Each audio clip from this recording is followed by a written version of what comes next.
ఈరోజైతే నేను మీతో ఒక రెసిపీని షేర్ చేసుకోవాలనుకుంటున్నా అండి. అదేంటంటే ఐస్ క్రీము. ఎలాంటి క్రీమ్స్ యూజ్ చేయకుండా ఇంట్లో ఉన్నదాంతోనే చాలా ఈజీగా చేసుకోవచ్చు.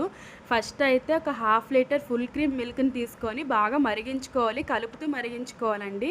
తరువాత జీడిపప్పుని ఒక 30-40 మినిట్స్ ముందుగా నానబెట్టేసుకొని గ్రైండ్ చేసుకొని దీంట్లోకి వేసుకొని కలుపుకోవాలి ముద్దలు కట్టకుండా.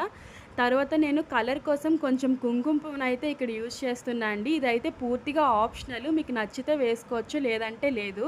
బాగా కలిపేసుకున్నాక బాగా మరిగించుకోవాలండి. దగ్గరికి వచ్చేంత వరకు కూడా మరిగించుకోవాలి. ఇక్కడ నేను చూపించే విధంగా మరిగించుకున్నాక మనం దీన్ని చల్లారబెట్టుకొని మిక్సీ జార్‌లోకి తీసుకున్నాక ఒక 3 టేబుల్ స్పూన్ బెల్లాన్ని, ఒక టేబుల్ స్పూన్ యాలకుల పౌడర్ వేసుకోండి. యాలకులైతే ఇప్పుడు వెయ్యొద్దు. ఎందుకంటే ఈ టైంలో నలగదండి వేస్తే. తరువాత ఒక బాక్స్‌లోకి తీసుకొని డ్రై ఫ్రూట్స్ మీద కొంచెం వేసేసుకొని డీప్ ఫ్రిడ్జ్‌లో పెట్టేసుకొని ఒక 8-9 అవర్స్ ఉంచేసుకోండి. తర్వాత బయటికి తీస్తే ఇక్కడ నేను చూపిస్తున్నా కదా! ఈ విధంగా అయితే వస్తుంది. చాలా వచ్చిందండి.